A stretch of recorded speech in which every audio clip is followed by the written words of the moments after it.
الحمد لله نحمده ونستعينه ونستغفره ونؤمن به ونتوكل عليه ونعوذ بالله من شرور أنفسنا ومن سيئات أعمالنا من يهد الله فلا مضل له ومن يضلل فلا هادي له ونشهد أن لا إله إلا الله وحده لا شريك له ونشهد أن سيدنا وسندنا وحبيبنا وحبيب طبيلنا ومولانا محمدا عبده ورسوله أرسله بالحق بشيرا ونذيرا وداعيا إلى الله بإذنه وسراجا وقمرا منيرا أما بعد وقد قال الله تعالى في كلامه المجيد والفرقانه الحميد فأعوذ بالله من الشيطان الرجيم بسم الله الرحمن الرحيم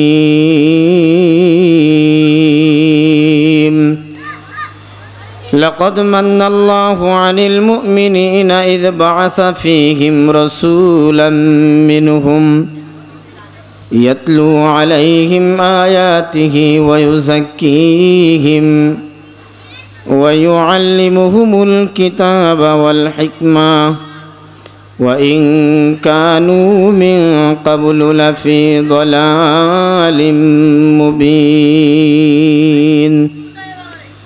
وقال الله تعالى لا تحرك به لسانك لتعجل به إن علينا جمعه وقرآنا فإذا قرأناه فاتبع قرآنا وقال النبي صلى الله عليه وسلم تعلموا الفرائض والقرآن وعلموا الناس فإني مقبوض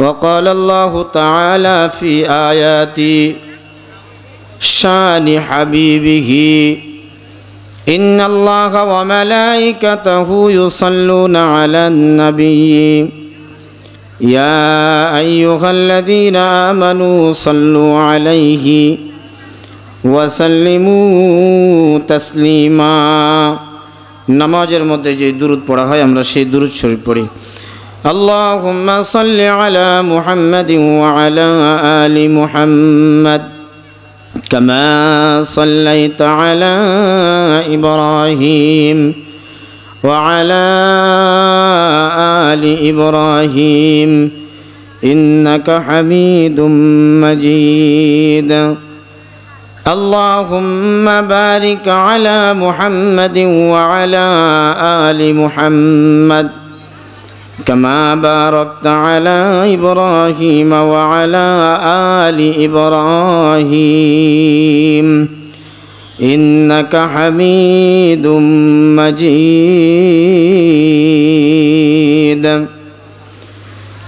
الحمد لله দারুল হুদা হিফজুল কোরআন মাদ্রাসার উদ্যোগে সপ্তম বার্ষিক হাফেজ ছাত্রদের দিস্তারবন্দি উপলক্ষে ওয়াজ ও দোয়া মাহফিলের সম্মানিত সুযোগ্য সভাপতি সাহেব দামাত বারাকাতুহুমুল আলিয়া হযরত হাফেজ মাওলানা মুফতি মোহাম্মদ জাকারিয়া হাবিবি, আমার বন্ধুবর অত্র মাহফিলের प्रधान अतिथि जनाब मोहम्मद मुजम्मिल हुसैन तालुकदार নির্বাহী পরিচালক সামাজিক সেবা সংগঠন পাতরাইল দেলদুয়ার টাঙ্গাইল, বিশেষ অতিথি জনাব Mohammad Rashidul Alam Rashed, side in charge Tuya corporation Japan, আজকের পত্র মাহফিলের মধ্যমণি প্রধান মেহমান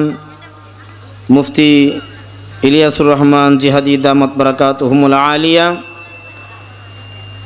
আমন্ত্রিত ওলামা ইকরাম, মঞ্চে উপবিষ্ট হজরতুল আল্লাম, আমার সামনে উপবিষ্ট মুরব্বিয়ানে আজম, বন্ধুতুল্য যুবক ভাইরা, স্নেহের কচি কাচারা, পর্দার আড়ালের মা ও বোনেরা, আসুন সর্বপ্রথমে আমরা সেই মহান মালিকের আলিশান দরবারে শুকরিয়া জ্ঞাপন করি, যেই মহান মালিক আজকের এই বৈরী প্রতিকূল আবহাওয়ার মধ্য দিয়ে আল্লাহ পাক অল্প সংখ্যক মুসলমান দিগকে কোরআন এবং হাদিসের আলোচনা করা এবং শোনার জন্য কবুল করেছেন। এই জন্য আপনারা খুশি না বেজার? সকলেই বলেন খুশি না বেজার? যদি খুশি হয়ে থাকি, আমার মালিককে খুশি করার জন্য দিল থেকে সকলেই জবান খুলে কণ্ঠ ছেড়ে সমস্বরে শুকরিয়া জ্ঞাপন করছি আলহামদুলিল্লাহ।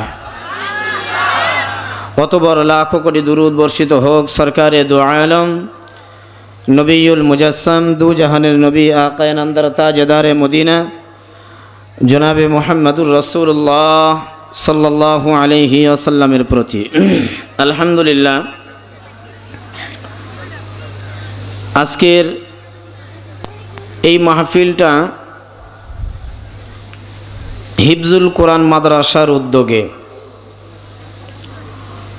অর্থাৎ কোরআন যেখানে হেফজ করানো হয়, মুখস্থ করানো হয়, এই মাদ্রাসার উদ্যোগে আপনাদের জন্য দেশের বরেণ্য ওলামা একরামদেরকে আজকের মাহফিলের যিনি এই মাদ্রাসার প্রতিষ্ঠাতা, আমার সারে তাজ, আমার ওস্তাদ হাফেজ হজরত মাওলানা মোহাম্মদ আবু বকর সিদ্দিক দামত বারাকাতুহুমুল আলিয়া, উনি অত্যন্ত কষ্ট করে আপনাদের জন্য বছরে একবার এই মাহফিলের ইন্তজাম করে থাকেন।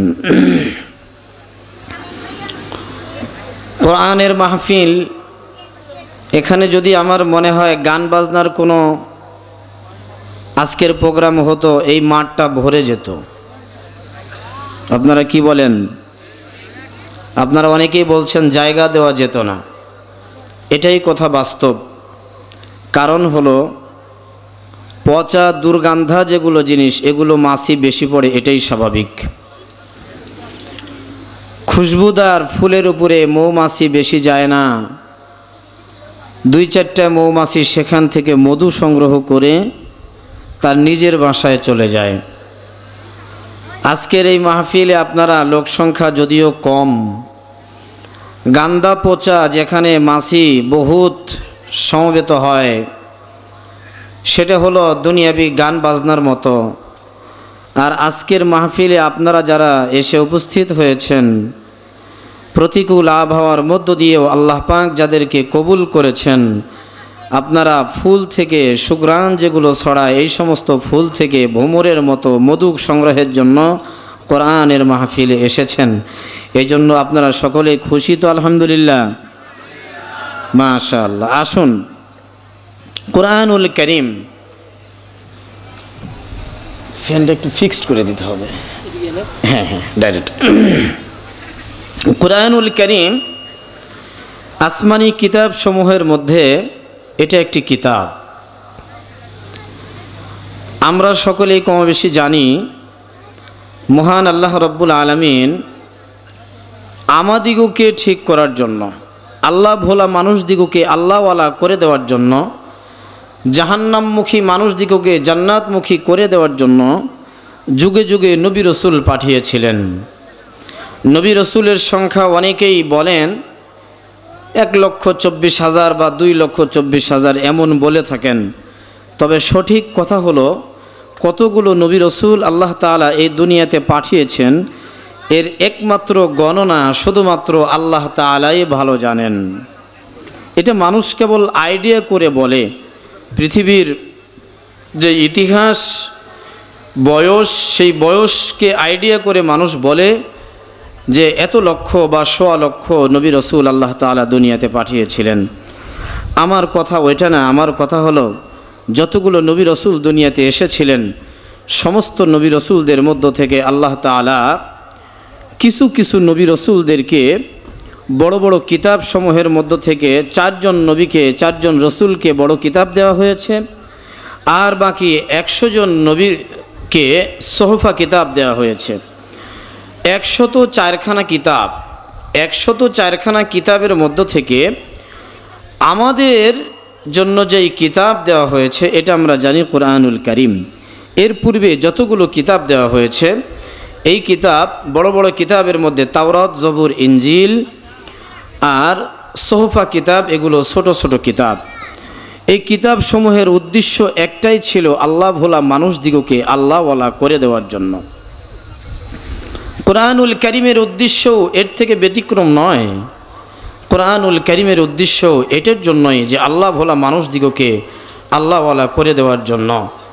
আল্লাহ তাআলা সূরা আলে ইমরানের 159 নং আয়াতের মধ্যে প্রত্যেকটা নবী রসুলের কি কাজ ছিল,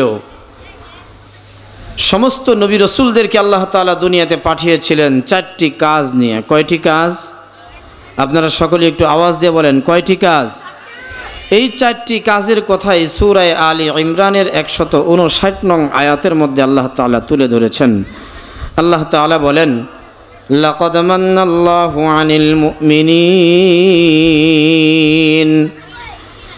لقد من الله عن المؤمنين إذ بعث فيهم رسولا منهم يتلو عليهم آياته ويزكيهم ويعلمهم الكتاب والحكمة وإن كانوا من قبل لفي ضلال مبين। الله পাক বলেন, লাকাদ মান্নাল্লাহু আনিল মুমিনিন, আল্লাহ পাক মুমিনদের উপরে দয়া করেছেন, মুমিনদের উপরে দয়া করেছেন। ইজ বাআসা ফীহিম রাসূলা, তাদের মধ্যে রসুল পাঠায়া, মিনহুম তাদের মধ্য থেকে, ইয়াতলু আলাইহিম আয়াতিহি, ইয়াতলু আলাইহিম আয়াতিহি। প্রত্যেকটা নবী রসুলদের কাজ ছিল বাবা, যে নবীকে যেই কিতাব দেওয়া হয়েছে 1 নম্বরের কাজ ছিল এই কিতাব তেলাওয়াত করে করে উম্মতদেরকে শোনানো। অন্যান্য যতগুলো নবী রসুলদের কাছে কিতাব পাঠানো হয়েছে সমস্ত কিতাবগুলো এটা টাইমে একবারে পাঠানো হয়েছে বাবা। পুস্তক আকারে, বই আকারে একবারে পাঠায় দেওয়া হয়েছে। হযরতে মূসা আলাইহিস সালাতু ওয়াস সালামের উপরে তাওরাত কিতাব, জবুর কিতাব, ইনজিল কিতাব, ঈসা আলাইহিস সালাতু ওয়াস সালাম সহ, এইভাবে হযরতে দাউদ আলাইহিস সালাতু ওয়াস সালাম সহ 3 জন বড় বড় নবী, 3 জন বড় বড় নবীর উপরে 3টি বড় বড় কিতাব পাঠানো হয়েছে। অন্য অন্য নবী রসুলদের উপরে সোহফা কিতাব পাঠানো হয়েছে। এটা টাইমে একবারে পুস্তক আকারে পাঠানো হয়েছে। কিন্তু আমার নবী, আপনার নবী, দু জাহানের নবী, সরকারে দু আলম জনাবে মুহাম্মদুর রাসূলুল্লাহ সাল্লাল্লাহু আলাইহি ওয়াসাল্লামের উপরে কোরআনুল কারীম বুঝে থাকলে বলুন তো একবারেই কি পাঠানো হয়েছে না দীর্ঘ 23 বছর যাবত? আরো জোরে বলেন, একবারে পাঠানো হয় নাই, এটা টাইমে পাঠানো হয় নাই। দীর্ঘ 23টি বছর পর্যন্ত আমাদের নবীর উপরে কোরআনুল কারীম নাজিল করা হয়েছে বাবা। অন্য অন্য কিতাবের চাইতে কোরআনুল কারীম এটা একদিকে যেমনি ভাবে কিতাবুল্লাহ, অপর দিকে তেমনি ভাবে কালামুল্লাহ। অন্য অন্য কিতাবকে শুধু কিতাবুল্লাহ বলা হয়, কুরআনুল কারীমকে একদিকে কিতাবুল্লাহ বলা হয়, অপরদিকে কালামুল্লাহ বলা হয়। কিতাবুল্লাহ কেন বলা হয় আর কালামুল্লাহ কেন বলা হয়, এটা একটু বোঝা দরকার। অন্য অন্য কিতাব আল্লাহ তাআলা তেলাওয়াত করেন নাই, পড়েন নাই, এগুলো দিয়ে দিয়েছেন জিবরাইল যাও আমার নবী মুসার কাছে কিতাবটা নিয়ে যাও। অন্য অন্য নবীর কাছে কিতাব পাঠানো হয়েছে, কিন্তু কুরআনুল কারীম এটা শুধু আল্লাহ তাআলা জিবরাইলকে দিয়েছেন তা নয়, বরং মহান আল্লাহ রাব্বুল আলামিন তেলাওয়াত করেছেন। এটা আল্লাহ তাআলার কালাম। আল্লাহ তাআলা তেলাওয়াত করে করে হযরতে জিবরাইলকে শুনিয়েছেন।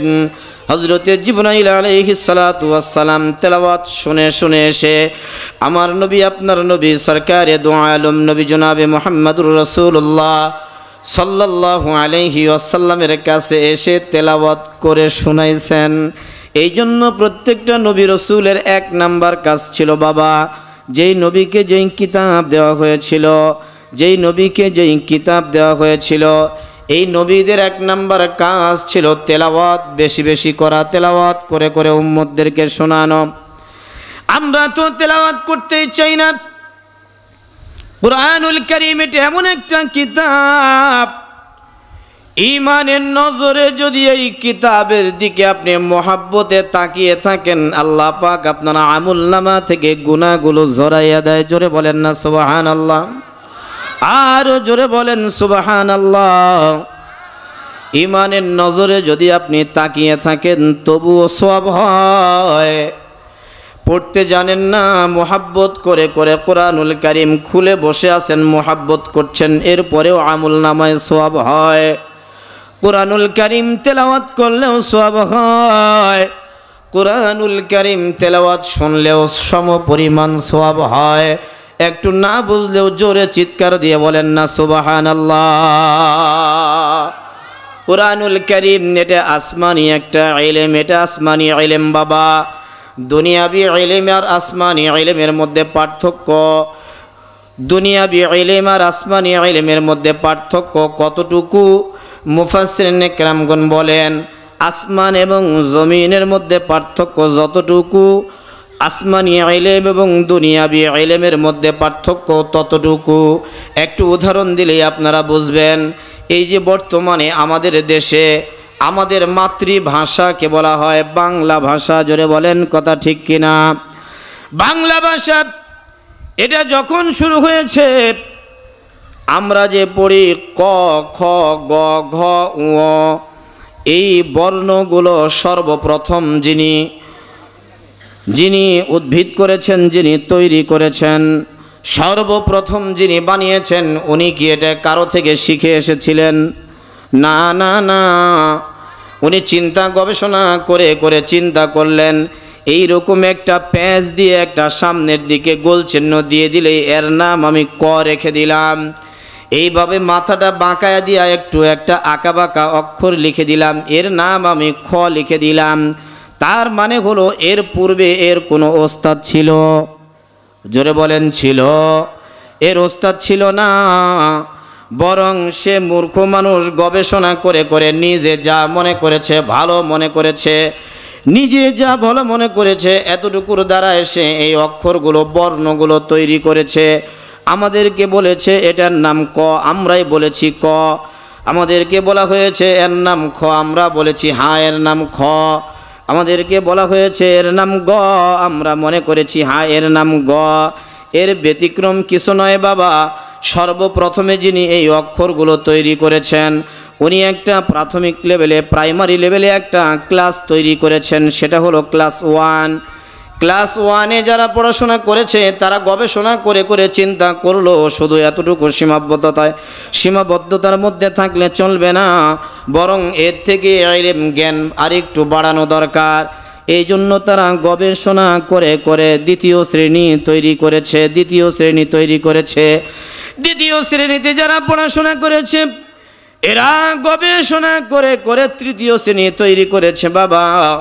তৃতীয় শ্রেণীতে যারা পড়াশোনা করেছে চতুর্থ শ্রেণী তৈরি হয়েছে। এইভাবে বর্তমান যুগ পর্যন্ত যত হাই কোয়ালিটি পর্যন্ত শিক্ষা ব্যবস্থা গিয়েছে বাবা, মূলে বলুন যিনি এই শিক্ষার ব্যবস্থাপক উপস্থাপক উদ্ভিদ করেছিলেন এই ব্যক্তি কি MA পাস ছিলেন না মূর্খ ছিলেন? জোরে বলেন, আরও জোরে বলেন। মূর্খ ছিলেন।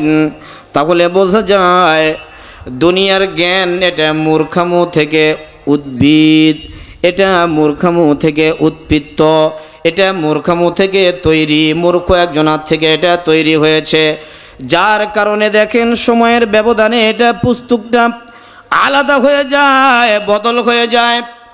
যেমনিভাবে আমরা ছোট থাকা অবস্থায় আমরা আমাদের ক্লাস 1 বা ক্লাস 2 আমরা পড়েছিলাম হাট্টিমা টিম টিম তারা মাঠে পাড়ে ডিম, তাদের খাড়া দুটো শিং তারা হাট্টিমা টিম টিম তারা মাঠে পাড়ে ডিম। এইরকম কবিতা আপনারা পড়েছিলেন কিনা? জোরে বলেন। 30 বছরের ব্যবধানে এখন কি সেই কবিতাগুলো আর চলে? জোরে বলেন, চলে? এখন আর এই কবিতাগুলো চলে না। ওই সময় আমরা কবিতা পড়েছিলাম তাল গাছ এক পায়ে দাঁড়িয়ে সব গাছ ছাড়িয়ে উকি মারে আকাশে, এরকম পদ্য আপনারা পড়েছিলেন কিনা? জোরে বলেন, পড়েছিলেন কিনা? ওই সময় পড়েছিলাম। 30 বছর পরে এই পড়াগুলো আর বর্তমান সময়ে উপযোগী নয়। এখন আরও উন্নত আকারে পদ্যগুলো তৈরি হয়েছে। আল্লাহ পাক কুরআনুল কারীম যখন নাজিল করেছেন তখনই চ্যালেঞ্জ করেছেন, দুনিয়াতে কেউ যদি একটা পুস্তক তৈরি করে বাবা বাজারে বাজারজাত করে দেয়, পুস্তকের শুরুতেই বলে দেয় আমি লেখক অধম, আমার লেখার মধ্যে আমার কল্পনার মধ্যে আমার গবেষণার মধ্যে ভুল থাকতে পারে, যদি কোনো সহধর্মী ভাই আমার ভুলটা ধরিয়ে দেন আমি চির কৃতজ্ঞ থাকব, এমন কথা বলে কিনা? জোরে বলেন, আরও জোরে বলেন, বলে কিনা? আমার আল্লাহ রব্বুল আলামিন আসমানি ইলম এমন একটা ইলম যিনি হলেন জ্ঞানের ভাণ্ডার, যার জ্ঞানের সঙ্গে জ্ঞানের কোনো তুলনা চলে না, যার জ্ঞান সম্পর্কে মানুষের কোনো ধারণাও নাই, সেই একজন মালিক, মহান মালিক, তিনি হলেন আমাদের শিক্ষক, আমাদের রব, আমাদের পালনকর্তা, আমাদের রিজিক দাতা, আমাদের আইন দাতা, যে আইনগুলো কোরআনুল কারীমের মধ্যে লিপিবদ্ধ করে দিয়েছেন। কোরআনুল কারীম আল্লাহ পাক যেই জায়গায় নাজিল করেছেন এটা একটা এমন বরকতের কালাম, এটা একটা এমন বরকতের কিতাব। এই কিতাব যেই রাষ্ট্রের মধ্যে নাজিল হয়েছে, যেই জায়গায় নাজিল হয়েছে, এই জায়গার দাম আল্লাহ পাক দুনিয়ার মধ্যে সবচাইতে বেশি করে দিয়েছে। যেই শহরের মধ্যে কোরআনুল কারীম নাজিল হয়েছে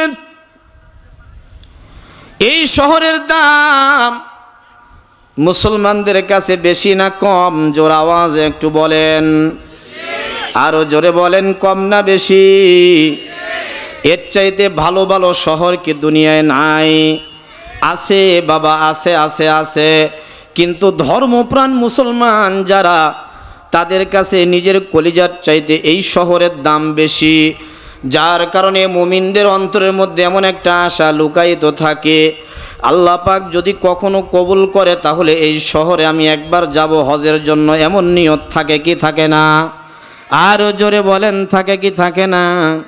কোরআনুল কারীম যেই জায়গায় নাজিল হয়েছে জায়গার দাম বেশি, যেই শহরে নাজিল হয়েছে শহরের দাম বেশি, যেই মাসে নাজিল হয়েছে মাসের দাম বেশি। জোরে বলেন সুবহানাল্লাহ। এমন একটা মাস শাহরুর রমাদান আল্লাযী উনজিলা ফীহিল কুরআন, রমজান মাসে কোরআনুল কারীম আল্লাহ রাব্বুল আলামিন নাজিল করেছিলেন বাবা। রমজান মাসের দাম বাকি 11 মাসের চাইতে বেশি না কম?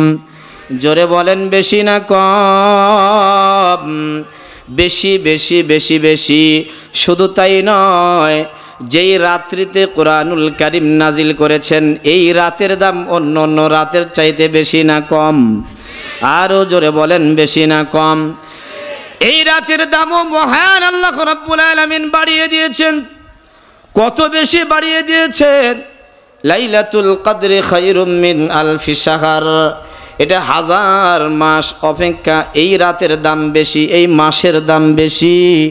সুতরাং বোঝা যায় কোরআনুল কারীমের দাম এই জন্য বেশি। এটা শুধু কিতাবুল্লাহ নয়, বরং এটা কালামুল্লাহ, যার কারণে মহান আল্লাহ রাব্বুল আলামিন অন্য অন্য সমস্ত কিতাবের চাইতে এই কালামের দাম বাড়িয়ে দিয়েছে। শুধু তাই নয় বাবা, এই কালামে পাক যেই মানুষটির উপরে নাজিল করা হয়েছে, যেই মানুষটির উপরে নাজিল করা হয়েছে, এই মানুষটি হলেন আউওয়ালান নাস ওয়া আখিরান নাস, শুরুর মানব থেকে নিয়ে একবারে শেষ মানব পর্যন্ত, হযরতে আদম আলাইহিস সালাতু ওয়াস সালাম থেকে নিয়ে পর্যন্ত একেবারে কিয়ামত পর্যন্ত যতগুলো মানুষ আসবে, সমস্ত মানুষের মধ্যে আমার আপনার নবীর দাম বেশি না কম? আরও জোরে বলতে হবে, বেশি না কম? বেশি বেশি বেশি বাবা। নবীদের এক নাম্বার কাজ ছিল তেলাওয়াত করে করে শোনানো। আমরা তো তেলাওয়াত করতে চাই না।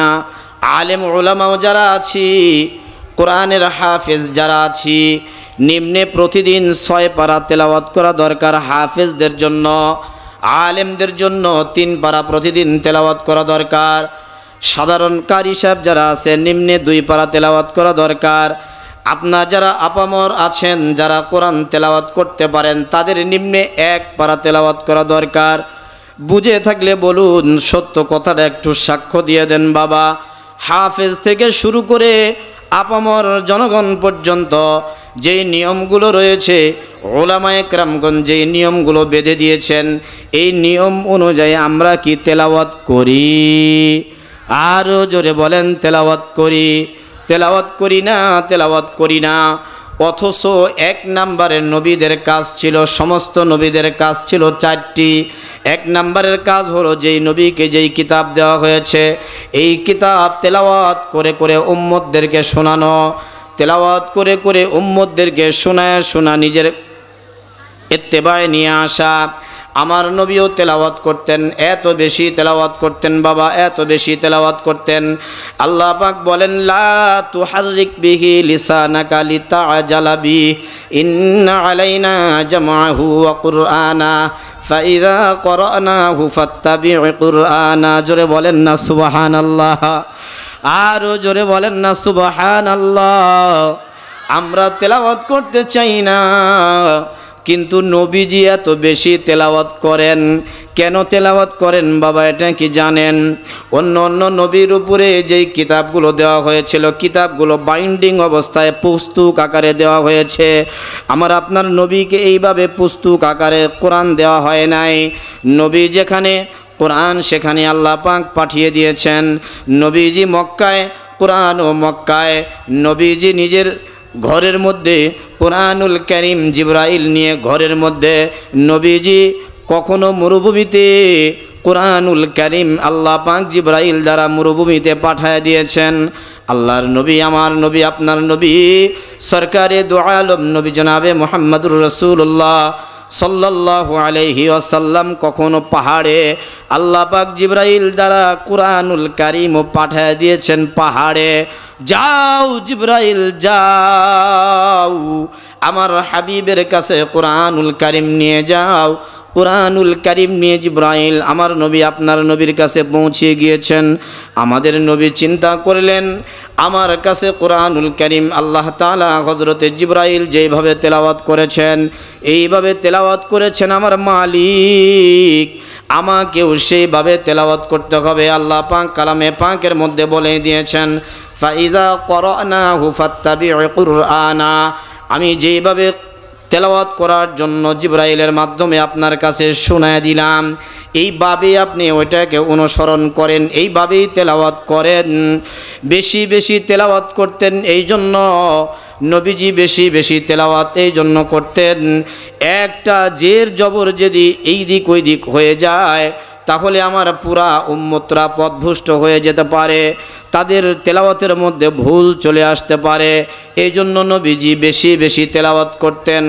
এত বেশি তেলাওয়াত করতেন, আল্লাহ পাক নবীজির তেলাওয়াতে খুশি হয়ে আল্লাহ পাক ডাইরেক্ট কোরআনুল কারীমের আয়াত নাজিল করে দিলেন, লা তুহাররিক বিহি লিসানাকা লিতাআজালা বি। হাবিব আমার, এত বেশি তেলাওয়াত করা লাগবে না, জোরে বলেন না সুবহানাল্লাহ। এত বেশি তেলাওয়াত করা আপনার লাগবে না। আপনি যে অল্প তেলাওয়াত করেছেন, একবার দুইবার তেলাওয়াত করেছেন, একটু বেশি তেলাওয়াত করেছেন, আপনার দিল থেকে, আপনার কল্ব থেকে, আপনার জবান থেকে আমি আল্লাহ তাআলা কখনোই কোরআনুল কারীমকে ভুল বের করব না, জোরে বলেন না সুবহানাল্লাহ। এটাকে আমি কখনোই মিটায় দিব না। আপনি তেলাওয়াত করেন, জিবরাইল যেভাবে তেলাওয়াত করেছেন ওইভাবেই আপনি তেলাওয়াত করেন, এটা নিয়ে ভয়ের কোনো আশঙ্কা নাই।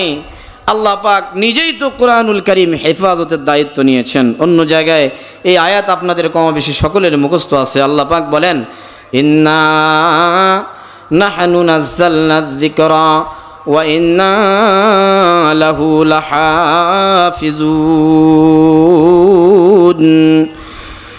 আমার এই কোরআনুল কারীম জিকির বলে এখানে সম্বোধন করা হয়েছে, এটাকে আমি আল্লাহ রাব্বুল আলামিন হেফাজত করব, এটার মধ্যে ভুল নাই।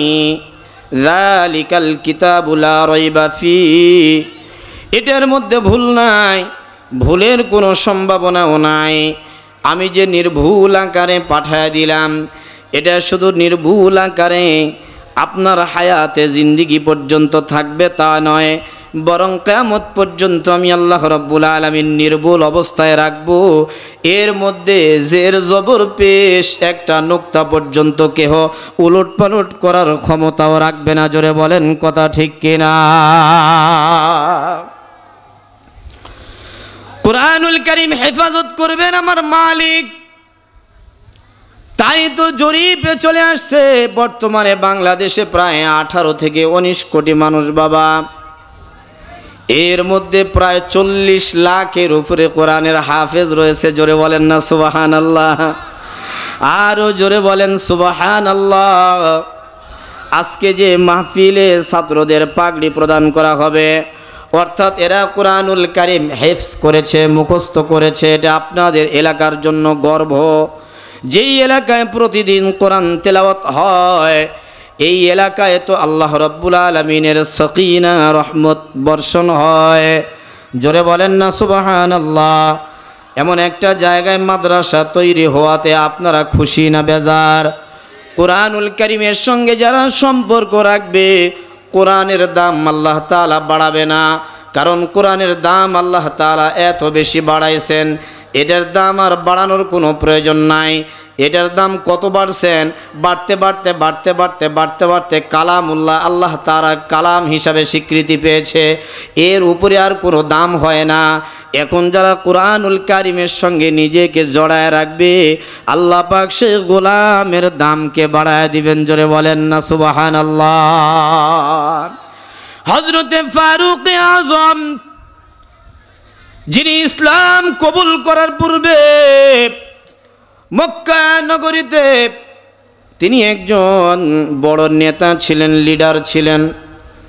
ওনার দাপটে মানুষ সামনে দিয়ে হেঁটে যাবে এই সাহস অনেক সময় করত না।